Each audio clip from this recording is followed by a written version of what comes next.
یہ تکبیرات تشریق کے مسائل کیا ہیں؟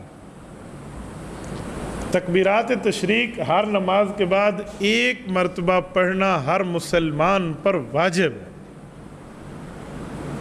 ایک مرتبہ کم از کم، زیادہ آپ پڑھیں یا نہ پڑھیں وہ آپ کا اپنا ایڈک ہے، لیکن ایک مرتبہ ہر نماز کے بعد آپ پہ واجب ہے، وہ چاہے مسلمان مرد ہے چاہے مسلمان عورت ہے۔ ہاں اتنا فرق ہے کہ عورت قدر آہستہ پڑھے گی، مرد قدر بلند آواز سے پڑھے گی۔ بلند آواز سے پڑھیں، چیخ کے نہ پڑھیں۔ چیخ کے پڑھنا اور بلند آواز میں پڑھنے میں فرق ہے۔ لوگ بعض اوقات اتنا چیخ کے پڑھتے ہیں۔ مجھے ایک ساتھی بتا رہا تھا کہ حضرت میری ایک مرتبہ نماز کی ایک رکعت رہ گئی، جب امام صاحب نے سلام پھیرا اور میں کھڑا ہوا اپنی رکعت دہرانے کے لیے، ایک نوجوان نے اتنی چیخ کر تکبیر تشریق پڑھی کہ میں ڈر گیا۔ میں کو نماز ہی بھول گئی، پتہ نہیں میں کیا پڑھ رہا تھا، کہتے مجھے وہ بھی بھول گئی۔ تو میں نے کہا بلند آواز سے پڑھنا ثابت ہے، چیخ مار کے پڑھنا ثابت نہیں ہے۔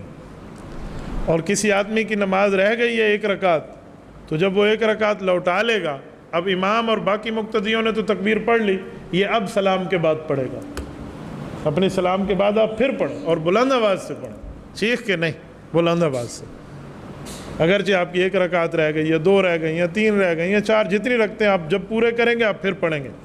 کچھ لوگ یا بھول جاتے ہیں یا شرم کرتے ہیں۔ اس لیے شرم کرتے ہیں کہ لوگ کہیں گے اچھا اس کی رکعت بھی رہ گئی تھی، تو پھر نماز میں کھڑے ہو کر آپ رکعت لوٹائیں بھی نہیں، کیونکہ سارے کہیں گے یہ دوبارہ اٹھ گیا ہے، اس کا معنی اس کی ایک رکعت رہ گئی تھی۔ بھئی یہ فرض نماز میں شرم وغیرہ کی بات نہیں ہوتی۔ جو ہمارے اوپر فریضہ متوجہ ہے ہم اس کو پڑھیں گے۔ یہ کل سے شروع ہو رہی ہیں تکبیرات تشریق، نماز صبح سے ہر نماز کے ساتھ پڑھیں گے۔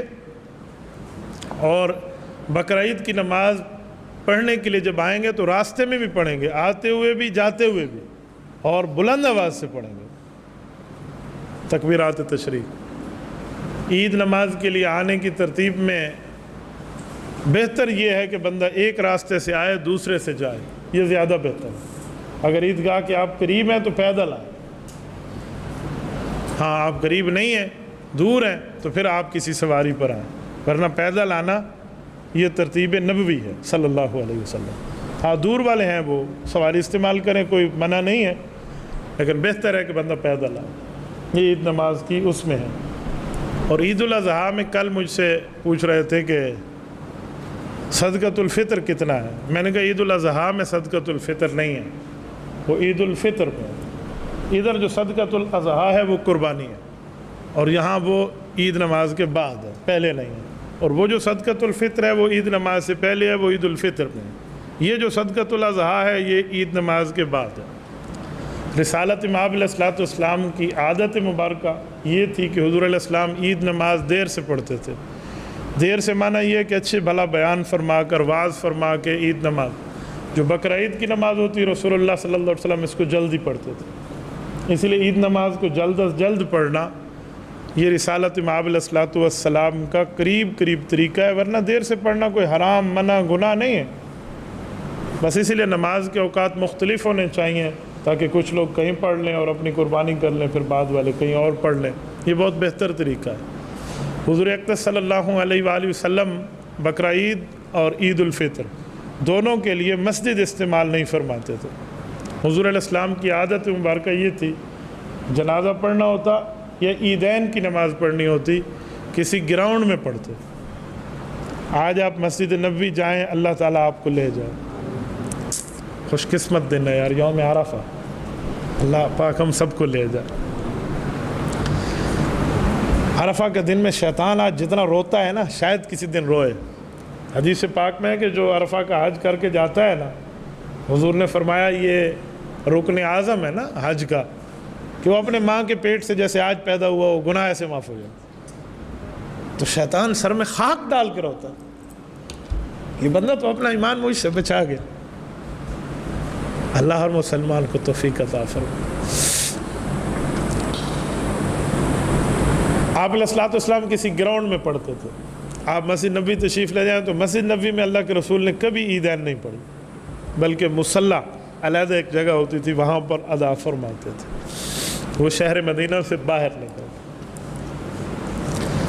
اور اس کے ساتھ تکبیرات تشریق پر میں بات کر رہا تھا، یہ 9 ذوالحجہ سے شروع ہوں گی، یعنی بقرعید سے ایک دن پہلے، اور یہ ختم ہوں گی عید الاضحیٰ کے چوتھے دن۔ تھوڑا سا فرق سمجھ لیں، جب تک قربانی چل رہی ہے وہ عید الاضحیٰ کا تیسرا دن ہے، ٹھیک ہے نا، چوتھا نہیں ہے۔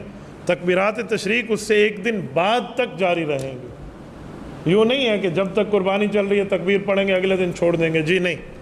چوتھے دن عصر کی نماز آخری نماز ہوگی عید الاضحیٰ کا، چوتھا دن 13 ذوالحجہ، کیونکہ 10 ذوالحجہ کو عید ہے نا، 10، 11، 12 اور 13، تو عصر کی نماز کے وقت بس ہم نے آخری دفعہ تکبیر پڑھنی ہے، پھر مغرب میں نماز ہم نے تکبیر نہیں پڑھنی۔ اسی لیے بعض علماء نے لکھا ہے کہ جو مغرب کی نماز ہے یہ ترتیب نمازوں کے اعتبار سے پہلی نماز ہے، صبح پہلی نہیں ہے، مغرب پہلی ہے۔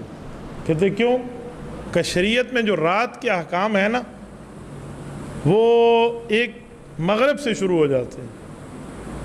مثلا کل کا روزہ ہے تو آج تراویح ہم رات کو پڑھ لیں گے، حالانکہ روزہ کل ہے، اور کل عید ہے تو تراویح ایک دن پہلے ہم چھوڑ دیتے ہیں۔